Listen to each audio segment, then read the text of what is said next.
Hello friends, எல்லோரும் எப்படி இருக்கீங்க? வாங்க இன்றைக்கி பாம் ஆயில் எப்படி க்ளீன் பண்ணலான்னு பார்க்கலாம். நான் அதுக்கு 2 பாம் ஆயில் எடுத்திருக்கேன். ஸோ இப்போ அடிக்கனமான ஒரு பேன் இருந்தால் வச்சுக்கோங்க.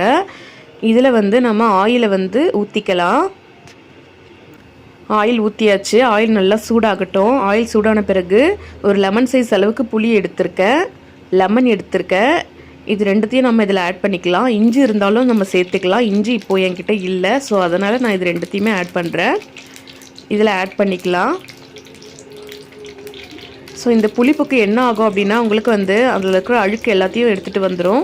நீங்கள் இதை இந்த மாதிரி நீங்கள் இஞ்சி, புளி, லெமன் இதெல்லாம் போடாமல் நீங்கள் யூஸ் பண்ணிங்கன்னா கண்டிப்பாக அது பிரச்சனை தான் வரும். ஸோ சாப்பிடக்கூடாதுன்னு சொல்லுவாங்க. இது போல் நீங்கள் க்ளீன் பண்ணிவிட்டு யூஸ் பண்ணிங்கன்னா உங்களுக்கு ரொம்பவே உடம்புக்கு ஹெல்த்தி இது.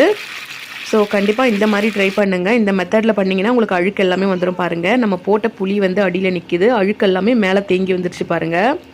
இது எல்லாமே இந்த எண்ணெயிலிருந்து அழுக்கு தான். ஸோ அந்த புளிப்புக்கு அப்படியே எடுத்துகிட்டு வந்துருச்சு பாருங்கள். நம்ம போட்ட புளி அப்படியே இருக்குது. அந்த புளியில் இருக்கிற புளிப்பும் லெமனில் இருக்கிற புளிப்பும் எல்லாமே சேர்த்து அந்த அழுக்கை எடுத்து மேலே வர வச்சிருச்சு. ஸோ இது அப்படியே மேலோட்டமாக எடுத்துக்கோங்க.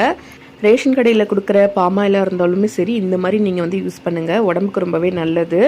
ஸோ நீங்கள் அப்படியே யூஸ் பண்ணிங்கன்னா தான் அது உடம்புக்கு கெடுதலாக இருக்கும். இந்த மாதிரி யூஸ் பண்ணிங்கன்னா உடம்புக்கு ரொம்ப நல்லது. இந்த எண்ணெய் நல்லா ஆறின பிறகு ஸ்டோர் பண்ணி வச்சுக்கோங்க. ரொம்பவே சிம்பிள் மெத்தட் தான் ஃப்ரெண்ட்ஸ். கண்டிப்பாக இந்த மாதிரி பண்ணி நீங்கள் ட்ரை பண்ணுங்கள் வீட்டில். ரொம்பவே நல்லாயிருக்கும், உடம்புக்கு ரொம்ப ஹெல்த்தி. ஓகே ஃப்ரெண்ட்ஸ், பாய். நெக்ஸ்ட் வீடியோவில் பார்க்கலாம்.